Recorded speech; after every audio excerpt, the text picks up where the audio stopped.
Good evening, everyone. Welcome to another new day of the top 10 topics of the day for October 23rd, 2021.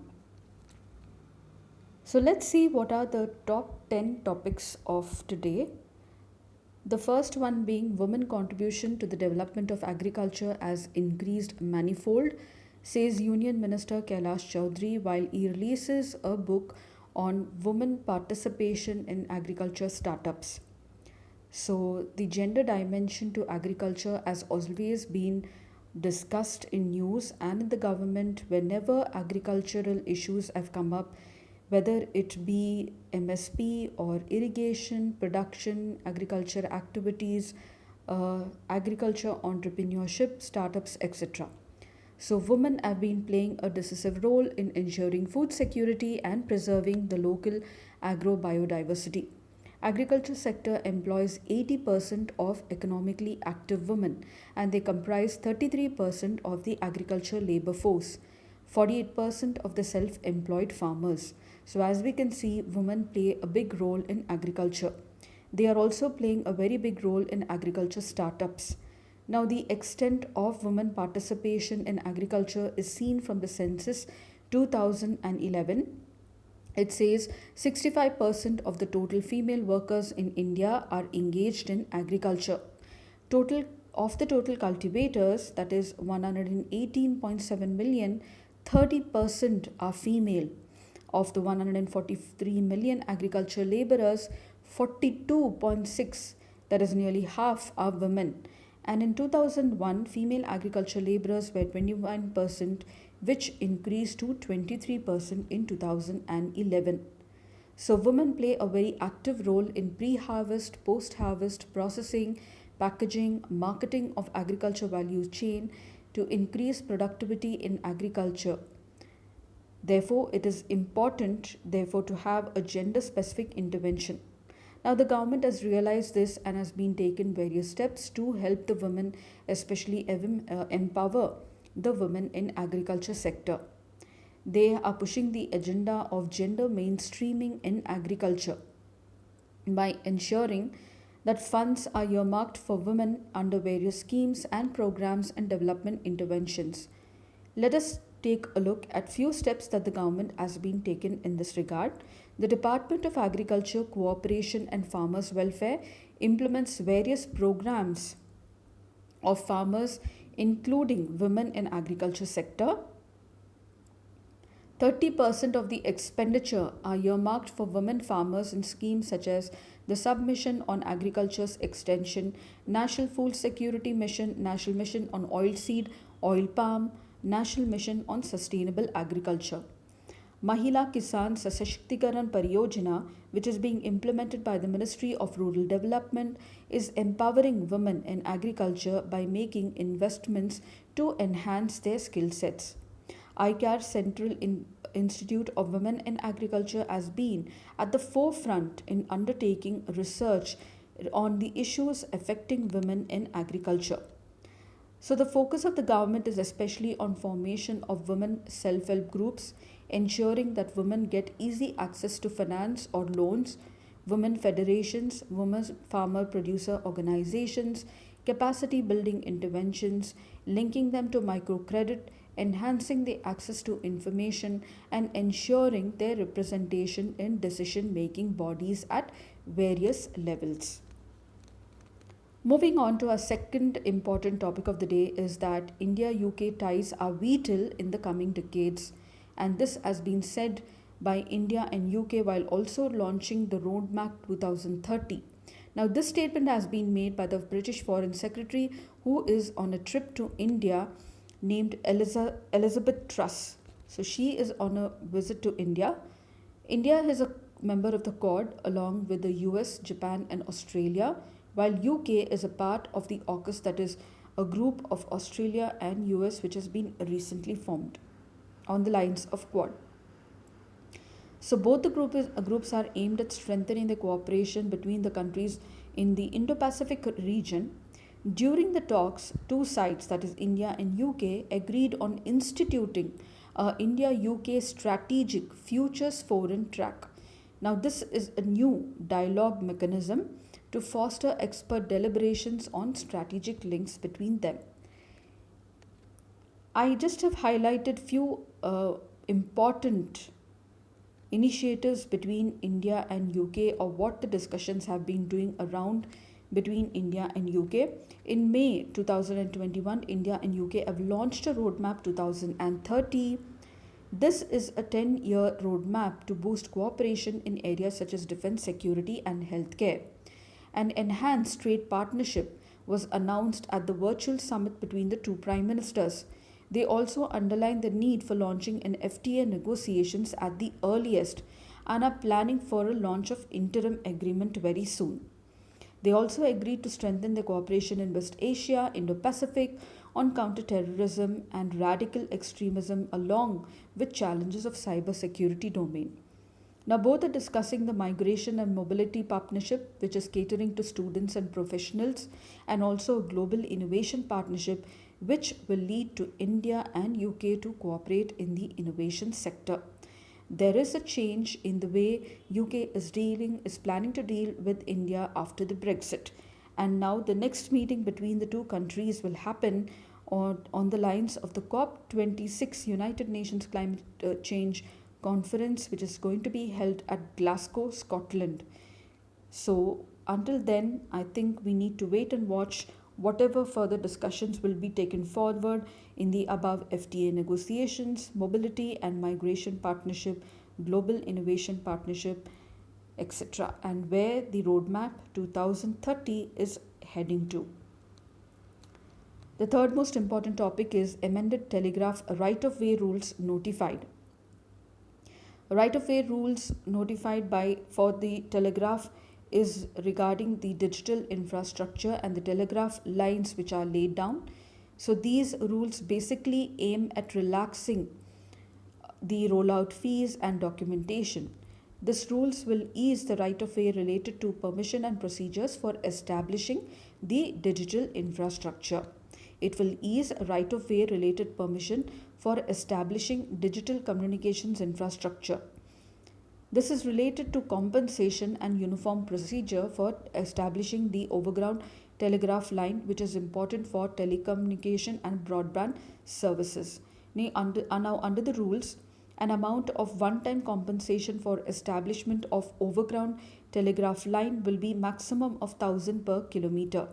Documentation for the right-of-way application for overground telegraph has also been made simple.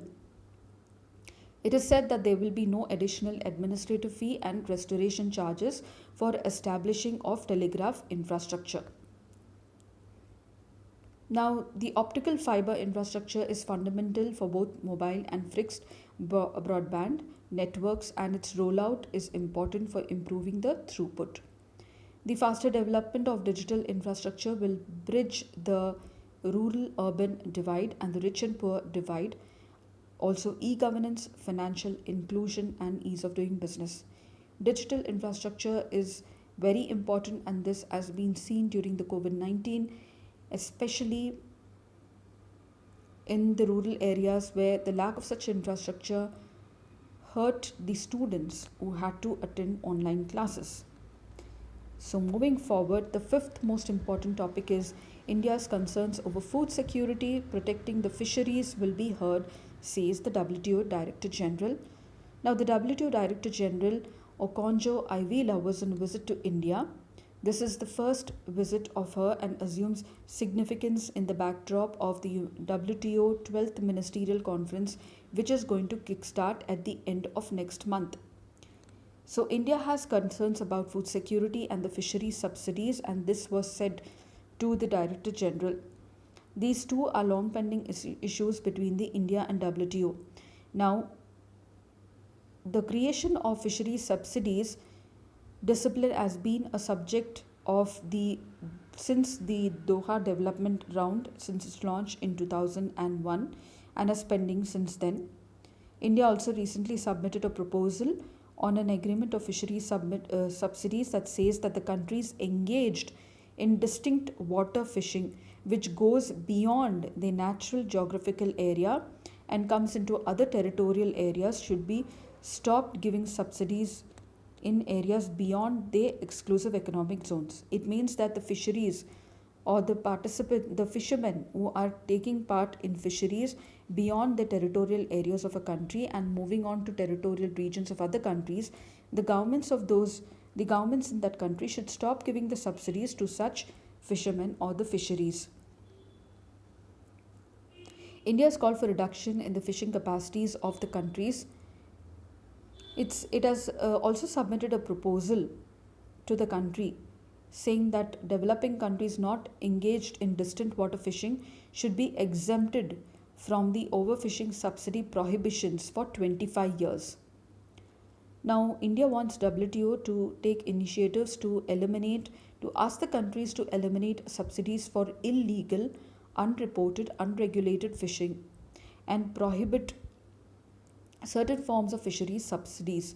This is now leading to overfishing and overexploitation of the fishing, therefore affecting the vulnerable communities along the coastline and also the developing countries, which are not able to provide such subsidies to the fishermen and they are at the losing end.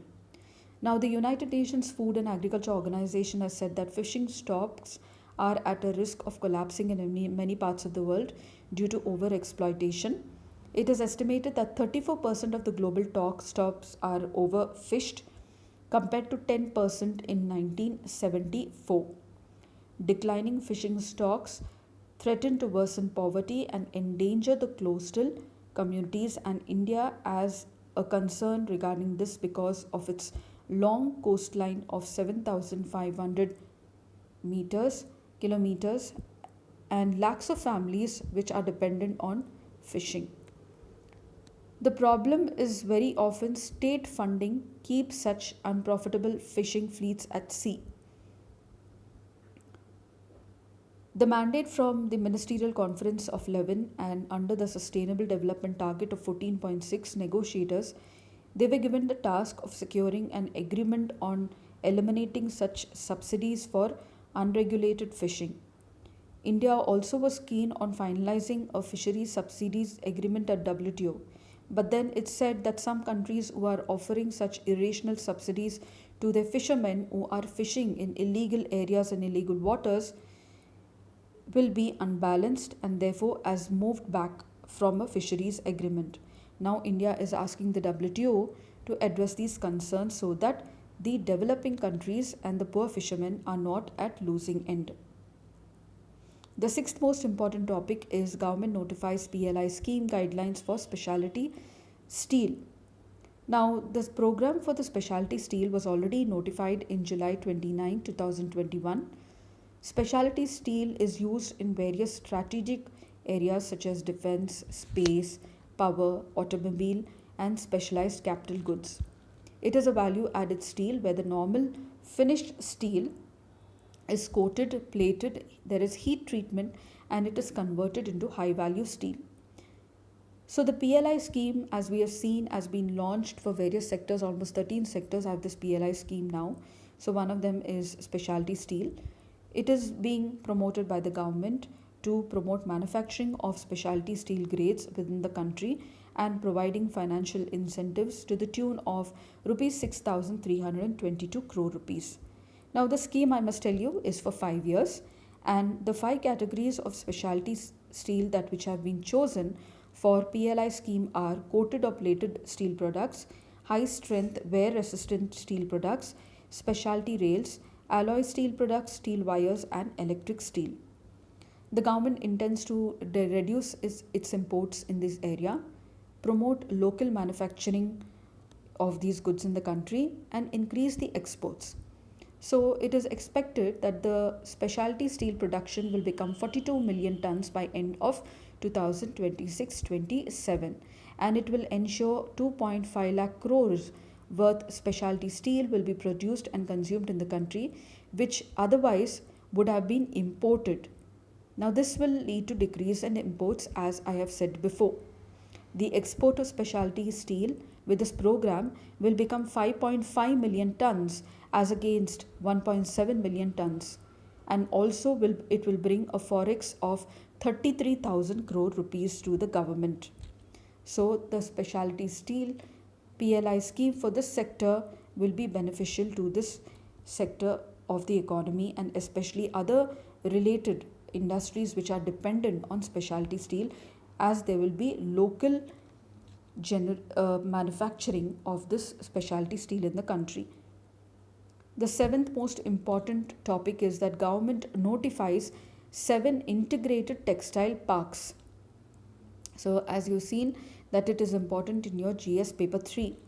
Now the Ministry of Textile has issued a notification for setting up of 7 mega integrated textile, regional and apparel called as the PM Mitra parks with a total outlay of 4,000 crore. These 7 mega integrated textile region apparel parks will be set up at both greenfield and brownfield, located at different states who are willing to offer the land for this parks. The support for greenfield and brownfield will be different.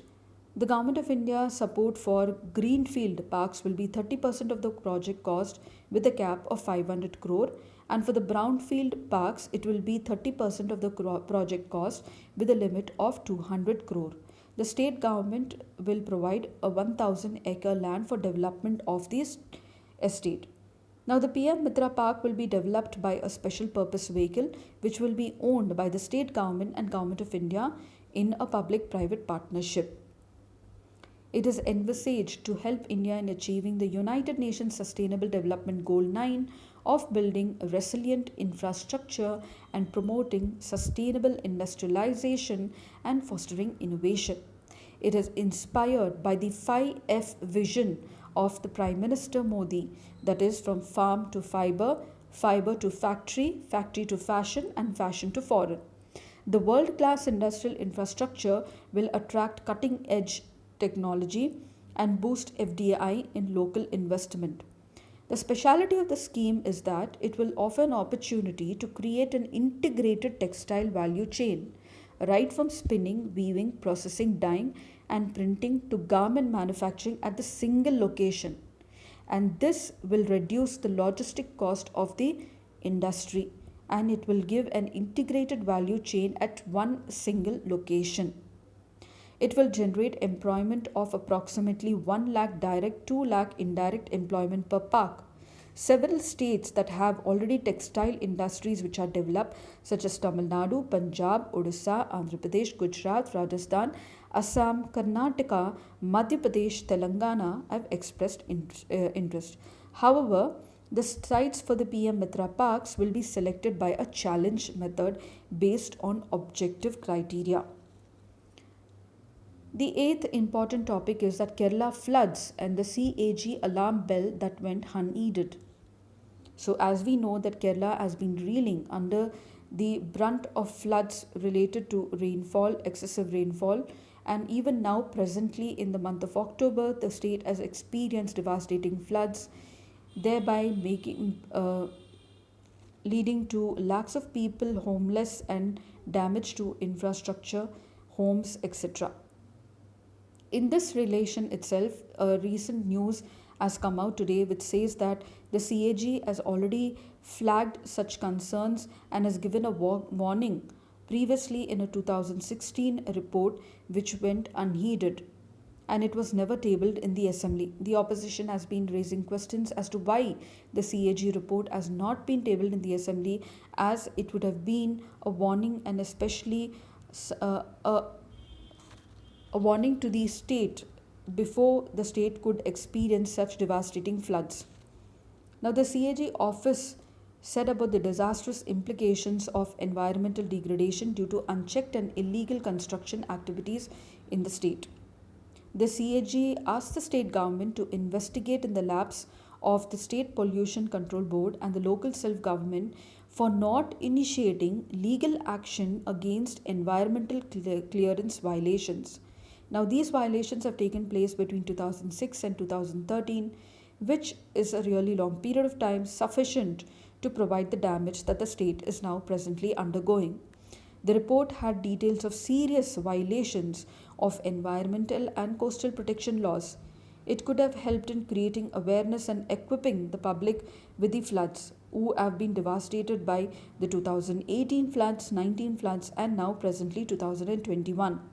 It warned that the hotels, hospitals, and other construction sites near beaches, backwaters, and environmental considerations entail high risk. It says that out of 14 districts in the state, 10 districts are vulnerable as they had coastal regulation zone areas. Those are Thiruvananthapuram, Kollam, Alappuzha, Ernakulam, Thrissur, Malappuram, Kozhikode, Kannur, Kasargod, and Kottayam districts. The report also flagged violations of at least 25 apartments in different districts and also of commercial complexes and malls owned not only by the private builders but also by the government. The CAG found serious violation of the biomedical waste management rules. The ninth most important topic is India weighs net zero ahead of COP, that is COP26. Let us see what India is saying with regard to the net emissions. In the upcoming 26th session of the COP, India is likely to pitch for lessening the carbon emissions, says the Union Ministry of Environment, Forest and Climate Change. As per the 2018 carbon emissions data, China tops the list with 10.06 gigatons, US emits 5.41 gigatons, and India 2.65. That is almost just half of US and one fourth of what China is doing. At present, the temperature has risen to 1.2 degrees centigrade, due to which we are already seeing devastating impact in the form of untimely rainfalls, heat waves, droughts, etc. Now, Prime Minister Narendra Modi has set a target of 450 gigawatts of renewable energy by 2030. At a virtual meeting recently by the like-minded developing countries held on October 18th with the theme of preparing for COP26, they had stressed on rapid reduction of emissions. This crucial 2-week annual summit of COP was planned in 2020, but then it was postponed. India and many developing countries are calling for producer pay responsibility and also for climate justice, and are calling the developed countries to transfer the funds and technology that will help the developing countries to fight climate change. India says that the developed countries have already had the development for which they have used the fossil fuel and they have earned enough. Now they have to cater to technology transfer and fund the climate mitigation activities in developing and poor countries. One other point is the countries are calling for climate justice, which has emerged from the idea that historical responsibility of climate change actually lies with the wealthy and the powerful people. It has been used to frame the contrast between industrialization nations that have been burning large volumes of fossil fuels freely for centuries, and the poor people are now bearing the brunt of climate change and rising temperatures. The beginning of climate justice can be traced to 1999. The NGO CopWatch released a report titled Greenhouse Gangsters versus Climate Justice, an early use of the term, which took aim to fossil fuel industry and stated that climate change may be the largest environmental justice issue of all time. The world's first ever climate justice summit came about in 2000, organized by the CopWatch and held at the same time when the COP6 was conducted in Hague. 2 years later, International Coalition for Social Environmental Organizations released the 27 Bali Principles of Climate Justice to redefine climate change from the human rights and environmental justice perspective. So, climate justice is one of the aspects of environmental ethics and is helpful in your paper 4. Now, the last topic of today is RBI extends Bazel III norms to all India financial institutions. Now, the RBI decided to extend the Bazel III capital framework to all India financial institutions. These financial institutions play a very big role in catering to the credit. These are the Export-Import Bank of India, the National Bank for Agriculture and Rural Development, National Housing Bank, and the Small Industries Development and Banking of India. So, the Bazel III standards mainly seek to raise the quality of the capital with these banks to ensure that the financial entities are able to absorb any losses on both going concern and absorb any losses. These standards also increase the risk coverage of the capital framework and introduces a ratio to serve as a backdrop to the risk-based capital measure. It raises the standard for supervisory process and public disclosure. Now, All India financial institutions are key institutions. They are seen as key institutions to promote the flow of direct and indirect credit to economic sectors. So, this brings me to the end of the top 10 topics for today. See you on Monday with another 10 topics of October 25th. Until then, thank you and goodbye.